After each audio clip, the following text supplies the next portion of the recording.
धन्यवाद। हाँ, सबसे पहले पिता परमेश्वर का महान पवित्र नाम को धन्यवाद देता हूँ कि फिर से प्रभु हमको एक अच्छा समय दिए हैं। शाम का वेला में बहुत लोग तो कम जुड़े हैं, फिर भी जितना जुड़े हैं मैं बहुत बहुत धन्यवाद देता हूँ। और जितना लोग इस जुम में जुड़े हैं, बाइबल सहारा तरफ से सभी को मैं इस मसीह के नाम से स्वागत करता हूँ। सबको धन्यवाद देता हूँ, आप समय निकाल करके अभी शाम के समय में जुड़े हैं। ठीक है मेरा प्रिय भाई और बहन, हम परमेश्वर का वचन में हम कुछ समय तो जाएंगे। हमारा एक ही पॉइंट है कि लूका का 19 अध्याय में रह रहे हैं। लूका का 19 अध्याय में हम लोग रह रहे हैं। एक ही पॉइंट को हम लोग सीखना, ये बहुत तो जरूरी बात है, भेद भरी बात है। कितना दिन हो गया ये बात को हम लोग सीख रहे हैं। बहुत तो बड़ा जरूरत बात है, हमको जानना जरूरी है।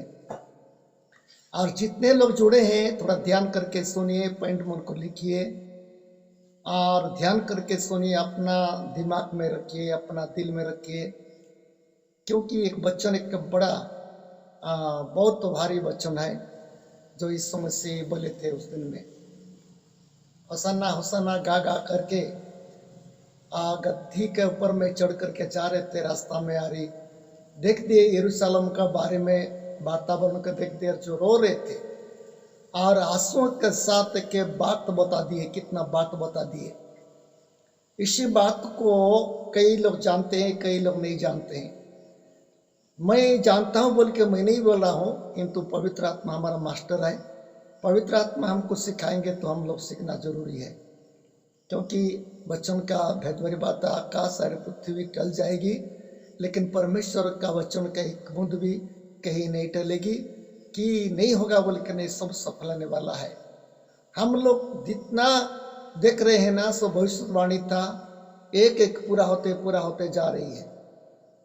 हर वचन का एक एक पूरा होते जा रही है। इसी बीच में हम लोग पहुंच रहे हैं।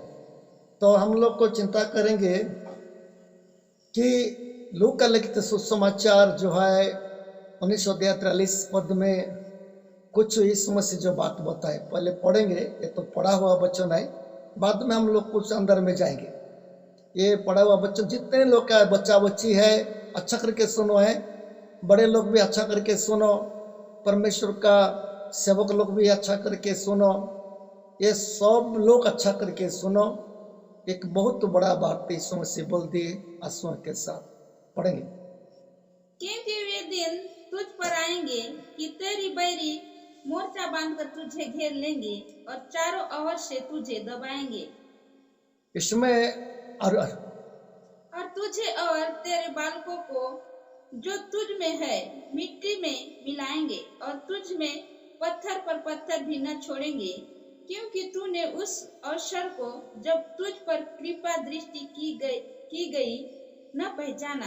हाँ, इसमें एक बात यीशु मसीह अपना आंसू के साथ एक भविष्यवाणी कर दिया है यहूदी लोग के लिए, यरूशलेम लोगों के लिए। और केवल एक बात मैं बताना चाहता हूँ, केवल यहूदी लोग के नहीं है, हमारा ईसाई लोग को भी कितना लागू होगा इसको। क्या जो परमेश्वर का अनुग्रह का कृपा दृष्टि को नहीं जानता है, चाहे मसीह भी हो, चाहे यहूदी भी हो, कोई भी हो, इस सब के लिए भविष्यवाणी है। अच्छा करके सुनिए, सभी के लिए भविष्यवाणी है। आप समझने में एक गहरी बात है, थोड़ा भेद भरी बात है, समझने के लिए कोशिश करिए, अच्छा करके समझने के लिए कोशिश करिए। मैं इसलिए मैं बताऊंगा कि नहीं बताऊंगा, इतना गहरे विषय को बताऊंगा कि नहीं बताऊंगा बोल के मैं पहले सोच रहा था, लेकिन मेरा विवेक बोल रहा है उसको बताना जरूरी है। क्योंकि यीशु मसीह एक आंसुओं के साथ रो रो करके उस दिन में खड़े होकर के बोल दिए। ये बात चला लोग सुन रहे थे, ये बात और कई लोग थे वहां पर, सब सुन रहे थे। और विरोधी लोग भी, फरीसी लोग भी ये बात सुन रहे थे, जो कि यीशु मसीह का जाते समय जो चिल्ला रहे थे, उनको जो बंद करा रहे थे, फरीसी लोग वहां पर थे, वो लोग भी सुन रहे थे। ये सब सुन रहे थे, सब लोग का दिमाग में घुस गया था लेकिन एक बात है, काम ख्याली सोचे, फरसी लोग भी थे, यहूदी लोग भी थे। कितने लोग तो ये आपको इसको ना बड़ा जरूरी समझे, बहुत जरूरी समझे, इस मसीह का जो रो रो के बात बताए बड़ा जरूरी समझे। और कितने लोग ना इसको काम ख्याली अर्थात मजाक सोचे, ये कैसा कैसा बोल दे रहा है बोल के मजाक सोचे।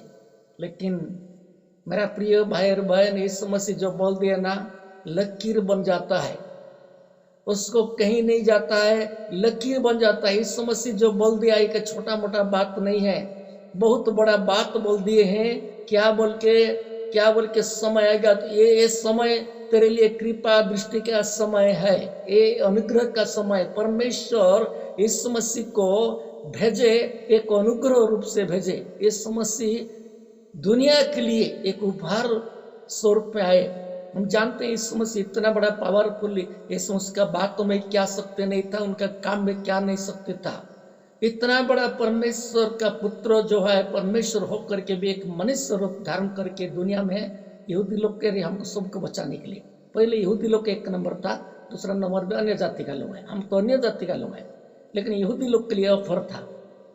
लेकिन ये लोग नहीं समझे, यीशु मसीह जो दुनिया में आए, कैसा आए? खाली हाथ में अनुग्रह को पकड़ करके आए, दया प्रेम को लेकर के आए। उनके हाथ में कोई अस्त्र शस्त्र नहीं था, कोई गदा नहीं था, कोई अस्त्र नहीं था, कोई धनुष नहीं था, कोई बम नहीं था, और कोई पिस्तौल ये सब कुछ नहीं था। लेकिन यीशु मसीह के हाथ में एक दया प्रेम लेकर के, अनुग्रह लेकर के, क्षमा लेकर के दुनिया में आए। इसलिए लोग नहीं समझे, कितने लोग नहीं समझे।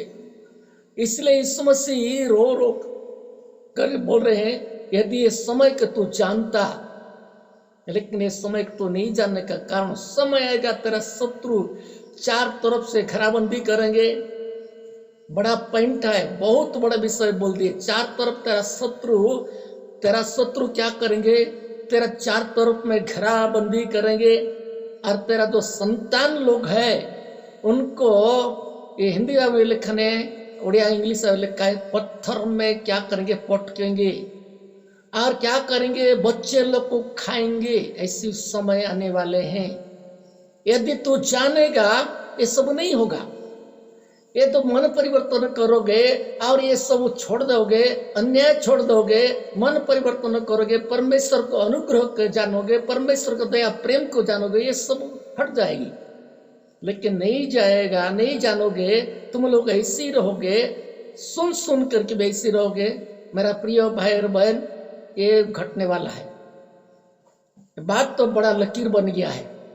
जानते हो, आप लोग ने सुने कि नहीं सुने, तो आप थोड़े लोग बैठे हैं, आप थोड़ा अच्छा करके ध्यान करके सुने। जो बात इस मसीह बोलती है रो रो करके, उस दिन में इस मसीह कोई दर्द नहीं हो रहा था, कुछ नहीं है। लेकिन इस मसीह का रोने का एक बड़ा कारण था, परमेश्वर का अनुग्रह को ये लोग नहीं जानते थे, परमेश्वर का दया को ये लोग नहीं जानते थे। इसलिए इस मसीह रो रो कर बोला। तो यहूदी लोग के लिए भी है, यरूशलेम लोगों के लिए, और जो परमेश्वर का लोग है, अभी भी मसीह लोग है जो ऐसी जीवन बिता रहे हैं, उनके लिए भी एक काम होगा। समय आएगा मेरा प्रिय भाई और बहन, कलीसिया का चार तरफ में विरोध लोग खड़े हो जाएंगे। समय आएगा तो वहां पर परमेश्वर दया नहीं करेंगे। दया का दिन में यदि परमेश्वर का दया नहीं समझेंगे तो बाद में ऐसी हाल हो जाएगा। तो इसमें कुछ ना भविष्यवाणी लिखा है, दानियल 9 अध्याय में भी लिखा है, मैं पढ़ना नहीं चाहता हूं, वहां पर भी लिखा है। क्या है? बड़ा विषय लिखा हुआ दानियल 9 अध्याय में, भविष्यवाणी लिखा हुआ यीशु मसीह का जैसा बोल रहे ऐसी। और एक बात मैं पढ़ना चाहता हूं, व्यवस्था विवरण 28 अध्याय, उसका 53 पद है शायद, 53 से 57 तक हम पढ़ेंगे, सीरियल पढ़ देंगे, तो अच्छा करके सुनते रहो। ये बड़ा विषय है, ये भविष्यवाणी है। मूसा एक भविष्यवाणी कर रहा है इसराइल लोग के लिए। इसराइल लोग भी ऐसे लोग थे, जो इसराइल लोग ना उस समय में जो प्रकार थे, उसी लिए इसराइल लोग के लिए भी मूसा परमेश्वर का आत्मा के द्वारा भविष्यवाणी किए, जो यीशु मसीह से जो भविष्यवाणी कर रहे थे, ऐसी भविष्यवाणी वो भी किया है। पढ़ेंगे 28 का 53 से 57 तक। तब गिर जाने और उस संकट के समय जिसमें तेरे शत्रु तुझको डालेंगे, तू अपने निज जन्माए बेटे बेटियां का मांस जिन्हें तेरा परमेश्वर यहोवा तुझको देगा खाएगा, और तुझ में जो पुरुष कोमल और अति सुकुमार हो, वह भी अपने भाई और अपनी प्राण प्रिया और अपने बच्चे हुए बालकों को पूर्ण दृष्टि से देखेगा, और वह उनमें से किसी को भी अपने बालकों के मांस में से जो वह आप खाएगा कुछ न देगा, क्योंकि गिर जाने और उस संकट में जिसमें तेरे शत्रु तेरे सारे फाटकों के भीतर तुझे घेर डालेंगे, उसके पास कुछ न रहेगा। और तुझ में जो स्त्रियां तक कोमल और सुकुमार हो कि सुकुमारपन और कोमलता के मारे भूमि पर पांव धरते भी डरती हो, वह भी अपने प्राण प्रिय पति और बेटे और बेटी को अपनी खेरी वरन अपने जने हुए बच्चों को कुर दृष्टि से देखेगी, क्योंकि गिर जाने और उस संकट के समय जिसमें तेरे शत्रु तुझे तेरे फाटकों के भीतर घेर कर रखेंगे, वह सब वस्तुओं की घटी के मारे उन्हें छीप के खाएंगी। आप सुने होंगे, इतना लंबा वचन लिखा हुआ, बहुत वचन है यहाँ पर, थोड़ा वचन पढ़ा दिया 51 से, व्यवस्था विवरण 28 अध्याय 51 से 53 से सीधा हम लोग पढ़े 57 तक पढ़े। ये कितना बड़ा भविष्यवाणी मूसा के समय में हुआ था, जानते हो? ये भविष्यवाणी इतना बड़ा लकीर बन जाता है। परमेश्वर का दास लोग जो भविष्यवाणी करते हैं ना, ये लकीर बन जाता है। आज परमेश्वर का दास लोग को लोग नहीं पहचान रहे। उस दिन में मूसा को भी क्या इस्राएल लोग नहीं पहचानते रहे, कुड़कुड़ा रहे थे, अपना ही सबसे मजाक समझ रहे थे। लेकिन वो बोल दिया है परमेश्वर का आत्मा के द्वारा, समय आएगा तुम्हारा बालक को ऐसे करोगे, पति पत्नी के बीच में ऐसी होगा, क्या क्या क्या क्या बोल दिए। मैं एक शब्दों में नहीं बता रहा हूं। पति पत्नी सावधान, बच्चा बच्ची सावधान, माँ बाप सावधान। समय आने वाला है, कलीसिया के लिए भी हो, दुनिया के लिए भी हो, समय आने वाला है।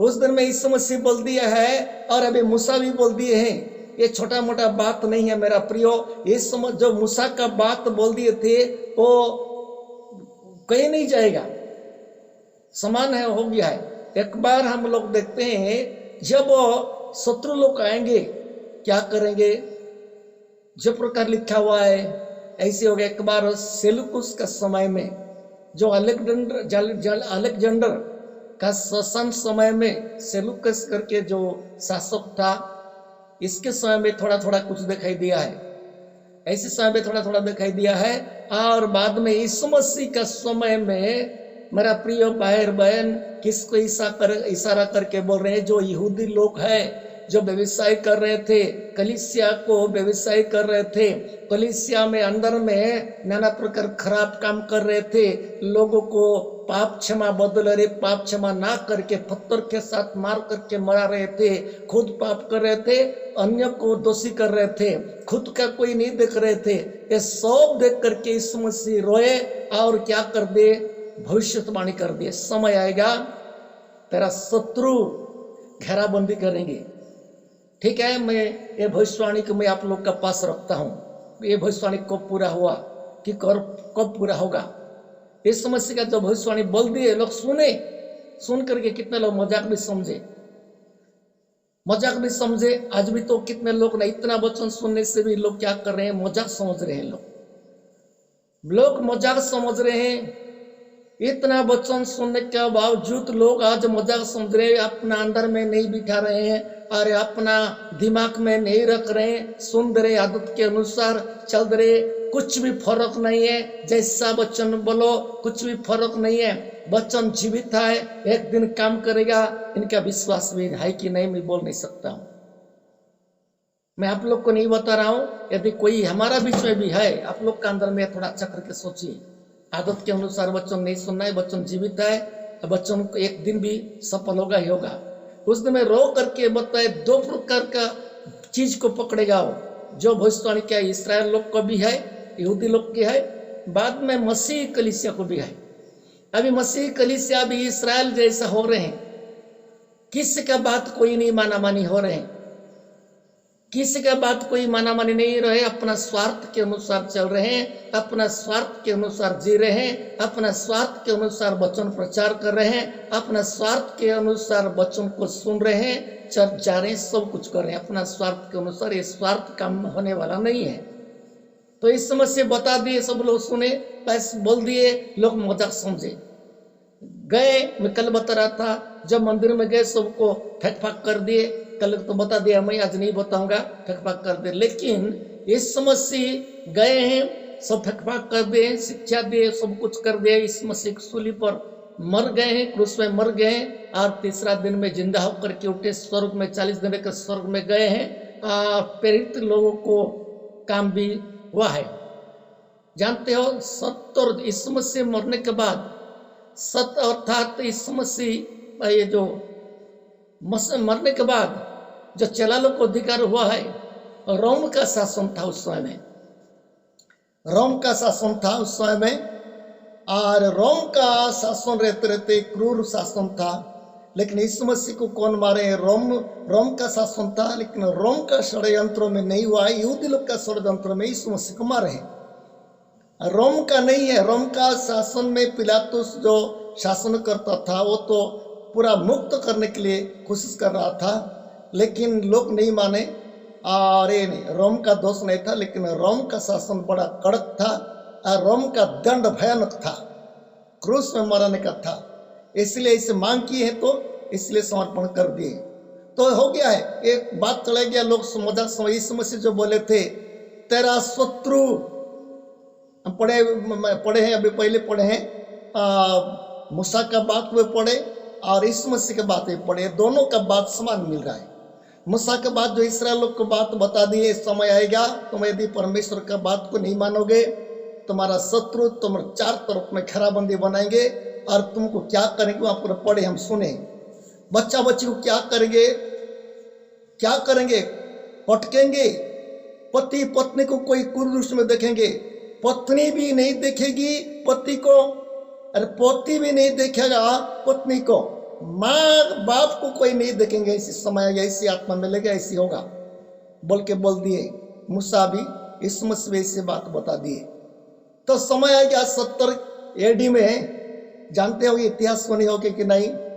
मैं इसलिए नहीं बता रहा था, समझेंगे कि नहीं बोल के, फिर भी बताऊंगा मैं, थोड़ा ध्यान करके सुनिए। जो इस मसीह जो भविष्यवाणी कर दिए थे, 70 साल जाने के बाद भविष्यवाणी पूरा होने लगा।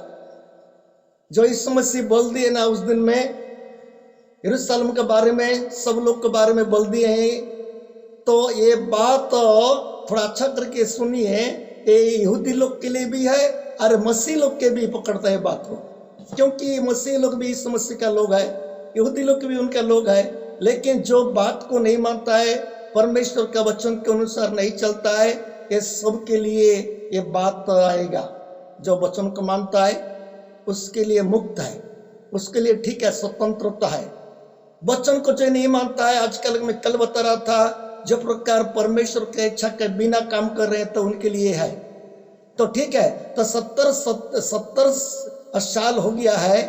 रोम का शासन समय में एक राजा था जिसका नाम टाइटस था, जिसका नाम टाइटस था। वो इसराइल का विरोध में रोम तो था उस समय में, इसराइल यहूदी लोग का विरोध में इसराइल था। और जब वो देख रहे थे, एक समय आ गया है, यरूशलेम में एक त्योहार हुआ है, यरूशलेम में एक त्योहार हुआ है। 4 तरफ में यहूदी लोग यरूशलेम में जमा हुए थे, 4 तरफ में यहूदी लोग आए थे, अन्य लोग भी आए थे। फसह पर्व है, बहुत लोग आए थे, एक त्योहार था, वहां पर सब तरफ से लोग जमा हुए थे, सारा विश्व से लोग जमा हुए थे। उसी समय